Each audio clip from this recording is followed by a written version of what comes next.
Hello everyone and welcome back to our channel sensible pharmacist. तो आज का हमारा जो टॉपिक ऑफ डिस्कशन रहेगा वो रहेगा हमारा जनरल एनेस्थेशिया। लोकल एनेस्थेशिया हम पहले ही पढ़ चुके हैं, यानी कि एनेस्थेशिया के बारे में आपको पहले से प्रीवियस नॉलेज है। तो मैं एक बार आपको रिमाइंड करा दूं कि एनेस्थेशिया था क्या। एनेस्थेशिया हम किसे कहते हैं, जो रिवर्सिबल लॉस ऑफ कॉन्शियसनेस कराता था हमारी बॉडी के अंदर, है ना। हमारी बॉडी को क्या करता था, पता ही नहीं चलने देता था कि हमें कोई पेन है या किसी प्रकार का स्टिमुलेशन मिला है, क्योंकि कॉन्शियसनेस या फिर सेंसेशन वो लॉस करा देता था। रिवर्सिबल था, रिवर्सिबल मतलब कि उसे वापस से गेन किया जा सकता था उस सिचुएशन को। तो लोकल एनेस्थेशिया के अंदर हमने पढ़ा था जो क्या करे, लॉस ऑफ सेंसेशन कराता था लोकली, किसी गिवन पार्ट पे जहाँ पे ड्रग को हमने एडमिनिस्टर किया या जहाँ पे अप्लाई किया है, सिर्फ उसी पार्ट को क्या करता था, वो डिसेंसिटाइज करता था। जनरल एनेस्थेशिया का मतलब होगा जो सेंट्रली एक्ट करे, जनरली एक्ट करे, ठीक है। तो आइए इस चैप्टर में आगे बढ़ते हैं। जनरल एनेस्थेशिया, एनेस्थेशिया का मतलब मैंने लिखा ए एन मतलब विदाउट, ए एन मतलब एब्सेंस, विदाउट, और एस्थेटिक मतलब सेंसेशन या फिर पेन, यानी कि विदाउट सेंसेशन या फिर विदाउट पेन, ठीक है। तो पेन हमें इनका एहसास हमें ड्रग्स होने नहीं देती हैं। डेफिनेशन देख लेते हैं। Drugs which produce reversible loss of sensation, exactly same है जैसी आपकी लोकल एनेस्थेशिया की थी वैसे आपकी जनरल एनेस्थेशिया की डेफिनेशन रहेगी, लेकिन कैसे काम करेंगे ये काम करेंगे जनरली, अब वो करते थे आपके locally. Reversible loss of sensation and consciousness. अच्छा, दूसरा पॉइंट और क्या करता है, ये एनाल्जेसिया एंड एमनेसिया, पेन का भी हमें एहसास नहीं होने देता। दूसरा एनाल्जेसिया यानी कि इन्फ्लेमेटरी के जो होते हैं उनके अगेंस्ट भी काम करता है, इन्फ्लेमेशन का हमें एहसास नहीं होने देता। मसल रिलैक्सेशन, मसल को भी रिलैक्स करता है। अब देखो नेक्स्ट मैंने क्या लिखा है, no single anaesthetic can produce all above effect, so protocol include, यानी कि ये नहीं कह सकते कि हम कोई एक ही सिंगल ड्रग जो एनेस्थेशिया कहलाती है वो ये सारे के सारे काम कर सके, रिवर्सिबल लॉस ऑफ सेंसेशन भी करा दे, एनाल्जेसिया का काम भी करा दे, हमें जो मसल भी रिलैक्स कर दे। तो इसलिए हम क्या करते हैं, पूरा का पूरा एक प्रोटोकॉल है, उसके साथ हम इसको एडमिनिस्टर करते हैं। देखिए सबसे पहले क्या करता है, प्री मेडिकेशन। एनेस्थेशिया देने से पहले हमें क्या करना पड़ता है, प्री एनेस्थेशिया देना पड़ता है या फिर प्री मेडिकेशन करनी पड़ती है, ताकि एनेस्थेशिया के जो हमारे साइड इफेक्ट्स हैं वो हमें ना दिखें। इसमें एग्जांपल दिया प्रोपोफोल का। जैसे जैसे हम आगे बढ़ेंगे प्री एनेस्थेशिया पढ़ेंगे, इसके बाद उसमें आप समझोगे इसको अच्छे से। इंडक्शन ऑफ एनेस्थेशिया, उसके बाद हमें स्पेसिफिक एनेस्थेटिक ड्रग देनी पड़ेगी जो क्या करेगा, इंड्यूस करेगा। इंडक्शन मतलब जो एनेस्थेशिया है वो इंड्यूस होगा। उसका एग्जाम्पल है नाइट्रस ऑक्साइड एंड आइसोफोलरेन। उसके बाद है स्केलेटन मसल रिलैक्सेशन, तो ऐसी ड्रग्स भी हम साथ में दे सकते हैं जो स्केलेटन मसल को रिलैक्स कराने में हमारी हेल्प करती है। क्यों, क्योंकि अगर वो रिलैक्स नहीं होंगे तो उनको ऑपरेट करना, उन पर सर्जरी करना थोड़ा सा मुश्किल होगा हमारे लिए। उसके बाद है एनाल्जेसिया। एनाल्जेसिया यानी कि पेन रिलीव करने के लिए प्री मेडिकेशंस दी जाती हैं आपके, जैसे ब्यूप्रीनॉर्फिन होगा, मिलॉक्सिकैम होगा, ये ड्रग्स दी जाती हैं, ठीक है। तो ये थे कि हमारे क्या, किसी एक ड्रग से इन सब को ऑब्टेन करना मुश्किल है, इसलिए एक प्रोटोकॉल बनाया गया है जिसमें अलग अलग ड्रग्स दी जाती है प्री मेडिकेशन की फॉर्म में। अब बात करते हैं एमएसी की। तो एमएसी क्या होता है, एमएसी की फुल फॉर्म होती है मिनिमम एल्वियोलायर कंसंट्रेशन। एल्वियोलाई के अंदर मिनिमम कंसंट्रेशन किसकी, एनेस्थेशिया की। किस चीज़ के लिए, अब देखिए उसके बारे में पढ़ते हैं। Minimum amount of drug in alveoli required to produce loss of sensation on painful stimulus in 50% people. ये कह रहा है कि ये किसी भी ड्रग की जो कि एनेस्थेटिक एजेंट का काम कर रही है, या फिर यूं कहोगे किसी भी एनेस्थेशिया की वो डोज या वो अमाउंट रहेगा जो हमें ज़रूरत है, जिसकी किस चीज़ के लिए, कि हमारी बॉडी में क्या हो, लॉस ऑफ सेंसेशन हो जाए जब भी हम पेनफुल स्टिमुलेशन दे रहे हैं तो भी, यानी कि हमने किसी को पेन दिया और उसे पेन का एहसास ही ना हुआ हो, वो मिनिमम डोज, ज़्यादा तो हो ही सकती है, वो मिनिमम डोज जिस पे पेन का एहसास होना खत्म हो जाए, लेकिन कितने लोगों में, 50% लोगों में, उस कंसंट्रेशन को हम बोलेंगे मिनिमम एल्वियोलायर कंसंट्रेशन। आगे बढ़ते हैं। उसके बाद इसने बताया स्टेजेस ऑफ एनेस्थेशिया। तो जब भी हम एनेस्थेशिया एडमिनिस्टर करते हैं तो एक स्टेज होती है, धीरे धीरे धीरे धीरे उसका इफेक्ट आना स्टार्ट होता है। यूँ तो है नहीं कि सीधा ही उसका इफेक्ट आ गया। तो उसमें क्या करते हैं, सबसे पहले हम बात करते हैं स्टेज 1 की। तो स्टेज 1 आपका क्या है, कॉन्शियसनेस बट ड्राउसी। तो स्टेज 1 में क्या होता है, पेशेंट कॉन्शियस तो रहता है लेकिन ड्राउसी, यानी कि उसका सीएनएस डिप्रेस होना स्टार्ट हो जाता है। सेकंड आता है आपका स्टेज ऑफ एक्साइटमेंट। अब यहाँ पे डिप्रेस होने की वजह थोड़ा सा एक्साइट हो जाता है। अब इसमें क्या हुआ, एक्साइटमेंट में लॉस्ट कॉन्शियसनेस लॉस होगी, ठीक है। यहाँ पे कॉन्शियस था पेशेंट, धीरे धीरे धीरे धीरे देख रहे हैं कि पहले हमने एनेस्थेशिया दिया, स्टेज 1 आएगी, फिर स्टेज 2 आएगी, स्टेज 3 आएगी, स्टेज 4 आएगी। स्टेज 1 में क्या था, वो कॉन्शियस था बट ड्राउसी था, यानी कि उसका सीएनएस जो है डिप्रेस होना थोड़ा थोड़ा स्टार्ट हो गया था, लेकिन कॉन्शियस था। स्टेज 2 के अंदर जो कॉन्शियसनेस थी वो अब खत्म होगी, लॉस्ट कॉन्शियसनेस। लेकिन क्योंकि इसे हम बोलते हैं स्टेज ऑफ एक्साइटमेंट, तो जितनी भी सिंपैथेटिक एक्टिविटी है उसकी इंक्रीज कर जाती है। अब सिंपैथेटिक एक्टिविटी आपने पढ़ा हुआ है अच्छे से सिंपैथोमाइमेटिक चैप्टर के अंदर, और उसमें जैसे हार्ट रेट होगा, ब्लड प्रेशर होगा, आई डायलेशन होगा, ये सारी की सारी प्रोसेस बढ़ जाएंगी। फिर आती है आपकी थर्ड स्टेज। थर्ड स्टेज आपकी स्टेज ऑफ सर्जिकल एनेस्थेशिया, यानी कि ये वो स्टेज है जिस स्टेज के ऊपर हम सर्जरी ऑपरेट करते हैं, ठीक है। इस स्टेज के ऊपर इसमें होता है क्या है, रेस्पिरेशन बिकम रेगुलर। अब इसके अंदर स्टेज 2 के अंदर क्या होता है, सिंपैथेटिक एक्टिविटी बढ़ गई थी तो रेस्पिरेशन यहाँ पे आकर नॉर्मल हो जाता है, यानी कि जो बढ़ा हुआ था वो नॉर्मल पे आ जाता है। तो हमें उसी दौरान पे सर्जरी को परफॉर्म करना है जब हमारी बॉडी नॉर्मल अपनी सिचुएशन में आ जाती है। मसल अब रिलैक्स हो चुकी हैं, ठीक है। रिफ्लेक्सेस लॉस, रिफ्लेक्सेस लॉस मतलब जैसा ये होता है ना, हम भले कॉन्शियस ना हो लेकिन हमारे रिफ्लेक्सेस एक्ट करते हैं, ठीक है। जैसे किसी ने टच किया तो उससे अपने हाथ को हटाना, या इस तरीके के, जैसे कि आप अगर आप जब आप मास्टर्स करोगे फार्माकोलॉजी के अंदर, जब एनिमल हैंडलिंग करते हैं तब आप इन चीज़ों को देखोगे कि जब डाइसेक्शन करते हैं, भले ही आपने उसको एनेस्थाइज किया हो रैट को या माउस को, आप जब उसका डाइसेक्शन करते हैं तो हिलता है थोड़ा सा। वो क्यों होता है? रिफ्लेक्सेस की वजह से होता है, ठीक है। तो वो रिफ्लेक्सेस लॉस्ट हो जाते हैं आपके थर्ड स्टेज में आने के बाद। उसकी प्यूपिल डायलेट हो जाती हैं, प्यूपिल डायलेट रहेंगे और आईबॉल फिक्स हो जाएगी, अब आईबॉल का मूवमेंट नहीं होगा। तो ये बेस्ट स्टेज मानी जाती है आपकी सर्जरी परफॉर्म करने के लिए। फिर आती है स्टेज 4। जनरली क्या होता है, जब आप एनेस्थीसिया एडमिनिस्टर करते हो तो प्री एनेस्थीसिया के साथ तो कोशिश इस तरीके से की जाती है, इतना अमाउंट और इस तरीके की ड्रग और डोज दी जाती है कि वो थर्ड स्टेज के बाद डायरेक्ट क्या करने लगे, रिकवर करने लगे, फोर्थ स्टेज में वो एंटर ही ना करे। क्यों? क्योंकि फोर्थ स्टेज आपकी कहलाती है स्टेज ऑफ मेडुलरी पैरालिसिस। आपका जो मेडुला ऑब्लांगेंटा है उसके रिलेटेड फंक्शन आपके पैरालाइज हो जाते हैं, तो इसमें एंटर करने से ही पहले उसको रिकवर करना होता है। स्टेजेस ऑफ मेडुलरी पैरालिसिस में क्या होता है? Respiration depression and vasomotor centre depress. आपका रेस्पिरेटरी सिस्टम भी डिप्रेस हो जाए, यानी कि रेस्पिरेटरी सिस्टम में इन्वॉल्व होने वाली आपकी मसल रिलैक्स, कंप्लीटली रिलैक्स हो जाती है, यूं कहो पैरालाइज हो जाती है, वो रेस्पिरेशन फंक्शन परफॉर्म करना बंद कर देती है। दूसरा आपका वेजोमोटर सेंटर डिप्रेस हो जाता है। वेजोमोटर सेंटर क्या है? वेजोमोटर सेंटर आपके मेडुला ऑब्लांगेटा का ही एक पार्ट है, जिसके अंदर क्या होता है, ग्रुप ऑफ न्यूक्लियाई होता है, बहुत सारे न्यूक्लियाई जो है का एक ग्रुप है, जिसे हमने वेजोमोटर सेंटर बोला है। अब इसके अलग अलग फंक्शन होते हैं। रेस्पिरेशन भी इसी का ही एक फंक्शन है, तो ये डिप्रेस हुआ तो आपका रेस्पिरेटरी डिप्रेशन भी आ जाता है, जो कि मेजर कोज है डेथ का ड्यूरिंग एनेस्थीसिया, ठीक है। तो इससे क्या होगा? Death with in minutes. तो ये थे आपके स्टेजेस ऑफ एनेस्थीसिया। उसके बाद बात करते हैं क्लासिफिकेशन की। तो क्लासिफिकेशन को दो कैटेगरी में डिवाइड किया गया है। फर्स्ट आपकी इनहेलेशनल और दूसरी है पेरेंट्रल। पेरेंट्रल जिनको इंजेक्टेबल फॉर्म में दिया, और इनहेलेशनल मतलब जिसको इनहेल किया है ना, इनहेल किया थ्रू लंग्स। इसके भी दो पार्ट हैं, गैसेस भी हैं और वोलेटाइल लिक्विड भी है। गैसेस तो ठीक है भाई, गैस की फॉर्म को इनहेल किया जा सकता है, जैसे कि आपका नाइट्रस ऑक्साइड होगा। वोलेटाइल लिक्विड में आपके आगे हेलोथेन, आइसोफुलरेन, डेसोफुलरेन, सीवोफुलरेन और ईथर। ईथर इसके अंदर क्या है? प्रोटोटाइप ड्रग है, यानी कि जैसा ये फंक्शन परफॉर्म करती है वैसे ही ये फंक्शन परफॉर्म करती है। मैक्सिमम चीज़ें इनकी सेम है, नॉन इन्फ्लेमेबल है, नॉन एक्सप्लोजिव है, इनकी कुछ ना कुछ हिपैटोटॉक्सिसिटी देखने को मिली गई है, लेकिन वो बहुत कम है। मिनिमम एल्यूलर कंसंट्रेशन जो इनकी है MAC, बस वो इन सब का अलग अलग है ना। ऑब्वियसली बात है, कोई ड्रग कम अमाउंट पे अच्छा एक्शन शो करती है तो कोई दूसरी ड्रग उसी एक्शन को थोड़ा ज़्यादा ड्रग पे शो करती है, तो MAC इनका अलग अलग है, बाकी इनकी सारी चीज़ें सेम रहेगी। नोट्स के अंदर इनको डिटेल में मैंने इंक्लूड किया है, डिस्क्रिप्शन बॉक्स में आपको लिंक मिल जाएगा इसका नोट्स का, तो वहाँ पे मैंने अलग अलग ड्रग को थोड़ा सा अलग से एक्सप्लेन किया है, इंडिविजुअली ड्रग्स को, वहाँ से आप पढ़ सकते हैं।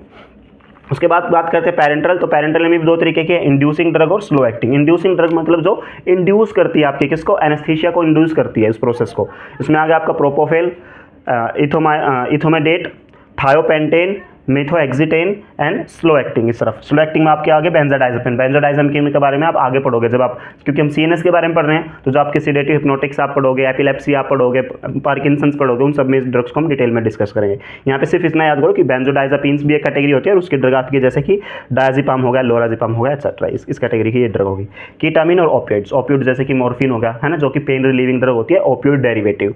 कीटामिन इंजेक्टेबल है, ये भी आपने सुना होगा इसके बारे में। जो आप एनिमल के ऊपर काम करते हैं तो एनिमल को एनेस्थाइज करने के लिए जनरली कीटामिन और ज़ाइलाजीन का कॉम्बिनेशन दिया जाता है। हालांकि अब ये बैन कर दिया गया है, कीटामिन ज़ाइलाजीन की बजाय किसी दूसरे मेथड को अप्लाई किया जाए, जैसे कि आपके ये हैं इनहेलेशनल है, इनको यूज़ किया जाता है आजकल, ठीक है। तो ये था हमारा क्लासिफिकेशन। अब बात करते हैं मैकेनिज्म ऑफ एक्शन की और कुछ प्री एनेस्थेटिक एजेंट की, साथ के साथ हम बात करेंगे थायोपेंटेन के एक स्पेसिफिक केस के बारे में। चलिए वो देख लेते हैं। क्लासिफिकेशन के बाद अब बात करते हैं मैकेनिज्म ऑफ एक्शन की। तो इसमें देखते हैं किस तरीके से काम करता है। तो इसके दो मैकेनिज्म है जिस तरीके से काम करता है, लेकिन अल्टीमेटली दोनों काम एक ही कर रहे हैं। जैसे सबसे पहले इसने क्या कहा, increase activity of inhibitory neurotransmitters, या न्यूरोट्रांसमीटर का हो या ट्रांसमीटर का हो, ठीक है। Increase activity of inhibitory neurotransmitter, ठीक है। हमने क्या करना है, बॉडी को रिलैक्स करना है, डिप्रेस करना है, तो हमें क्या करना पड़ेगा, इनहिबिटरी न्यूरोट्रांसमीटर की एक्टिविटी को बढ़ा देना पड़ेगा, यानी कि जो हमारी बॉडी में क्या कर रहे हैं, इनहिबिशन का काम कर रहे हैं। इसके अंदर अब आपको याद होगा, इसका एग्जांपल आपका गाबा है, ग्लाइसिन है, वो हम प्रीवियस वीडियोस के अंदर पढ़ चुके हैं जब हमने इस यूनिट का इंट्रोडक्शन पढ़ा था। डिफरेंट न्यूरोट्रांसमीटर पढ़े थे, चाहे वो इनहिबिटरी हो, एक्साइटेटरी हो, या दोनों ही हो, ठीक है। तो उनकी एक्टिविटी को बढ़ाना है, क्योंकि वो क्या करते थे, हमारी बॉडी को डिप्रेस करते थे। कैसे करते थे, हाइपरपोलराइजेशन से। और एक तरफ आपकी ये क्या करेगा, block activity of excitatory neurotransmitter.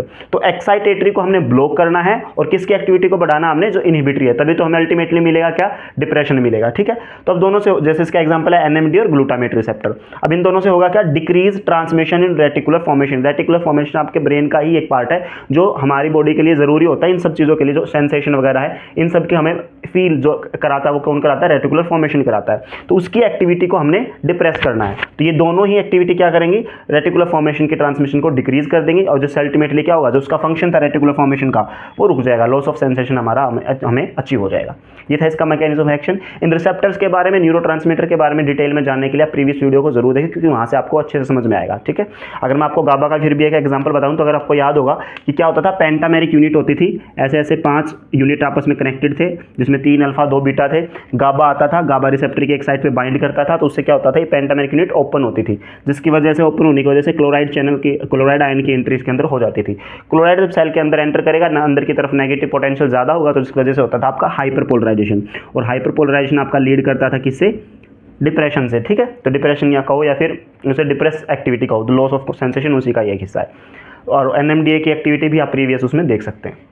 चलिए अब आगे बात करते हैं प्री एनेस्थेटिक। प्री एनेस्थेटिक और एनेस्थेशिया साथ में ही पढ़ा जाता है। तो प्री एनेस्थेटिक का मतलब हुआ जो एनेस्थेशिया एडमिनिस्टर करने से पहले आपको दिए जाते हैं, उन्हें बोलते हैं प्री एनेस्थेशिया। क्यों दिए जाते हैं, टू मेक एनेस्थेशिया सेफ। तो आप जो से एनेस्थेशिया दे रहे हो उनके जो साइड इफेक्ट है वो ना आए, उसके लिए हम देते हैं क्या, प्री एनेस्थेटिक। इसके ऑब्जेक्टिव सब देख लेते हैं, कौन कौन सी ड्रग्स हैं जिनको एज ए प्री एनेस्थेटिक दिया जाता है और क्यों दिया जाता है। तो सबसे पहला इसमें है टू रिड्यूस एंजाइटी। एनेस्थेशिया हमें एंजाइटी कोज कर सकते हैं, इसलिए हमें कौन सी ड्रग देनी पड़ेगी, एंजियोलाइटिक या फिर यूं कहो एंटी एंजाइटिक ड्रग देनी पड़ेगी। उसमें एग्जाम्पल हमने दिया बेंजोडाइजेपिन का। बेंजोडाइजेपिन में आपका लोराजिपाम और डायजिपाम। डिटेल में हम इनको नेक्स्ट वीडियोज में पढ़ेंगे। उसके बाद सेकंड इसका ऑब्जेक्टिव है to prevent vagal bradycardia and reduce salivary secretion. Bradycardia को प्रिवेंट करने के लिए, ब्रेडिकार्डिया क्या होता है, अब आपका हार्ट रेट का कम होना, तो इतना कम ना हो जाए कि जो है रेस्पिरेशन नॉर्मली चलना भी मुश्किल हो जाए, उसी को वो मेंटेन ना कर पाए। तो इसलिए हम हार्ट बीट को मेंटेन करने के लिए प्री एनेस्थेटिक देते हैं, क्योंकि एनेस्थेशिया से क्या होता है, ब्रेडिकार्डिया हमारे जो हार्ट रेट है वो स्लो हो जाता है। And reduce salivary secretion, saliva secretion को कम करने के लिए, ताकि ऑपरेशन में या फिर किसी भी सर्जरी के अंदर कोई भी प्रॉब्लम क्रिएट हो ना करे। इसके अंदर इसने एग्जाम्पल दिया एंटीमस्करेनिक का। एंटीमस्करेनिक हमने कहाँ पढ़ा था, पैरासिम्पैथोलाइटिक्स के अंदर पढ़ा था। उसके अंदर आपको याद होगा एग्जाम्पल एट्रोपिन और ग्लाइकोपाइरोलेट, क्योंकि वो क्या कराता था, सेलिवरी सिक्रेशन या कोई भी जो भी आपकी ग्लैंड सब का सिक्रेशन रिड्यूस करा रहा था। उसके बाद नेक्स्ट इसका ऑब्जेक्टिव है to relieve pre and post operative pain. Surgery के बाद, ऑपरेट होने के बाद जो पेन होता है या उससे पहले ड्यूरिंग द सर्जरी जो पेन होता है, उससे रिलीव पाने के लिए क्या दिए जाते हैं, आपको एनाल्जेसिक ड्रग दी जाती है, जिसमें एग्जाम्पल आपका ओपियोइड। ठीक है, जिसमें इसने एग्जाम्पल लिख दिया मॉर्फिन। नेक्स्ट है फॉर एंटी एमेटिक इफेक्ट। अब एनेस्थेशिया का एक साइड इफेक्ट ये भी है कि एमेटिक इन नेचर होता है, यानी कि एमेसिस कॉज कराता है, वोमिटिंग कॉज कराता है। तो उसके लिए हमें पहले ही कौन सी ड्रग देनी पड़ेगी प्री एनेस्थेशिया के फॉर्म में, एंटी एमेटिक, जो हमारी एमेसिस को प्रिवेंट करती हैं। तो इसके एग्जाम्पल आपके आगे मेटक्लोप्रोमाइड, ओंडासेट्रोन एंड डोमपेरिडोन। ठीक है, नेक्स्ट आपका टू इंक्रीज गैस्ट्रिक एम्पटी, यानी कि अगर आपको सर्जरी परफॉर्म करनी है, फॉर एग्जांपल अगर आपको स्टमक की हीट परफॉर्म करनी है, तो उसके लिए आपका जो स्टमक है वो खाली होना जरूरी है ना। तो उसके लिए हम क्या करेंगे, गैस्ट्रिक को एम्पटी करेंगे। तो वो कैसे होगा, वो होगा प्रोकाइनेटिक्स ड्रग देने से। प्रोकाइनेटिक ड्रग्स कौन सी है, प्रोकाइनेटिक ड्रग्स हैं जो आपकी जीआईटी की मूवमेंट को बढ़ा दे। फॉर एग्जाम्पल उसका जो पेरिस्टालसिस मूवमेंट है उसको बढ़ा दे, ताकि फूड जल्दी से जल्दी बाहर निकल आए। ठीक है, तो उसका एग्जाम्पल एक तो आपका होगा मेटक्लोप्रोमाइड और डोमपेरिडोन। ये ड्रग्स भी एज ए प्रोकाइनेटिक्स यूज की जाती हैं। बात करते हैं कॉम्प्लिकेशंस की। तो एक तो पहली बात तो ये सारी कॉम्प्लिकेशन ही ठीक करने के लिए हमने सारी ड्रग दी थी, तो इनको भी आप कॉम्प्लिकेशंस में लिख सकते हो। इसके अलावा सीवीएस में क्या हो रहा है, आपका हाइपोटेंशन, ब्लड प्रेशर आपका लो हो रहा है, कार्डिक अरिथमिया कॉज हो सकता है, हार्ट बीट इरेगुलर हो जाती है, बढ़ रही है घट रही है, बढ़ रही है घट रही है, ऐसा चलता रहता है। सीएनएस में कन्वर्जन और परसिस्टेंट सिडेशन। कन्वर्जन यानी कि दौरे वगैरह तो आ सकते हैं, उसके साथ साथ क्या कह रहा है, परसिस्टेंट सिडेशन, जो हमने सिडेस किया यानी कि उसको जो डिप्रेस किया है वो लंबे टाइम तक चल सकता है, कि ऐसा ना हो कि रिकवरी नहीं हो पा रही है पेशेंट की एनेस्थेशिया के बाद, ऑपरेशन हो चुका है, सर्जरी कंप्लीट हो चुकी है, लेकिन वो क्या हो रहा है, अब वापस से रिकवर ही नहीं कर पा रहा है। और जीआईटी के अंदर नोजिया, वोमिटिंग एक्सेट्रा इसकी क्या है, कॉम्प्लिकेशन है। अच्छा, मैंने आपको क्लासिफिकेशन के टाइम पे बताया था कि थायोपेंटेन के बारे में आपको एक इंपॉर्टेंट पॉइंट बताना है। ये जब आप लोग स्टार्ट करते हैं फार्माकोलॉजी बिल्कुल फर्स्ट यूनिट में, तब भी डिस्ट्रीब्यूशन आप पढ़ते हो, 4 चीज़ें आती हैं ना आपकी, ADME, absorption, distribution, metabolism and excretion.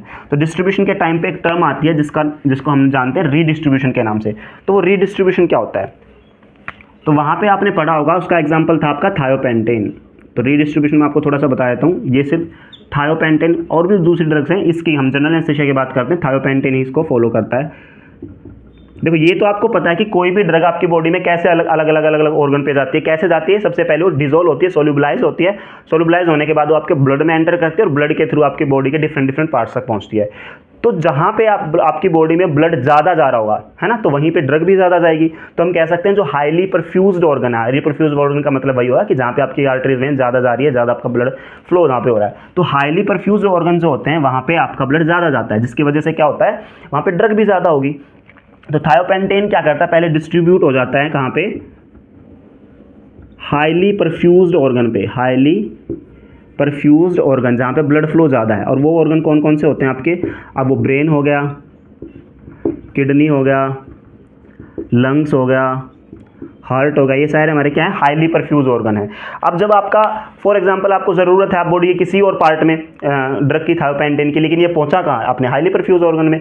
अब थोड़ा बहुत तो वहाँ भी पहुंचा होगा, जब उसकी रिक्वायरमेंट से नीचे का लेवल हो जाए उसका पर्टिकुलर ऑर्गन के अंदर, फॉर एग्जाम्पल लेग के अंदर उसकी जरूरत थी, लेग में एक मिनिमम अमाउंट उसका प्रेजेंट है, अपना काम कर रहा है, लेकिन एक टाइम के बाद तो कम होगा, जब वो मेटाबलाइज होगा, जब कम होगा तो जब ये हाईली परफ्यूज ऑर्गन है, यहाँ से वो कहाँ जाएगा, उस ऑर्गन के पास जाएगा जो हमारा, जहाँ पे उसकी रिक्वायरमेंट है। तो हाईली परफ्यूज ऑर्गन से फिर रीडिस्ट्रीब्यूट होकर जाता है कहाँ पे, लेस परफ्यूज्ड ऑर्गन पे। तो इसी प्रोसेस को हम क्या बोलते हैं, रीडिस्ट्रीब्यूशन। ठीक है, इस प्रोसेस को हम बोलते हैं रीडिस्ट्रीब्यूशन, जब हाईली परफ्यूज ऑर्गन से गया लेस परफ्यूज ऑर्गन के अंदर। ठीक है, तो जब ब्लड के अंदर डिजोल्व होकर हर बॉडी के पार्ट में पहुंच रहा है, दैट इज डिस्ट्रीब्यूशन, और उसके बाद में दोबारा से डिस्ट्रीब्यूट हो रहा है, दैट इज रीडिस्ट्रीब्यूशन। तो ये कौन कॉज करता है, कौन इसको शो करता है, थायोपेंटेन। थायोपेंटेन हमने भी क्लासिफिकेशन के अंदर देखा था। तो ये था आपका जनरल एनेस्थीसिया। आई होप आपको समझ में आया होगा। वीडियो के में एंड तक बने रहने के लिए आपका बहुत बहुत धन्यवाद। Thank you so much.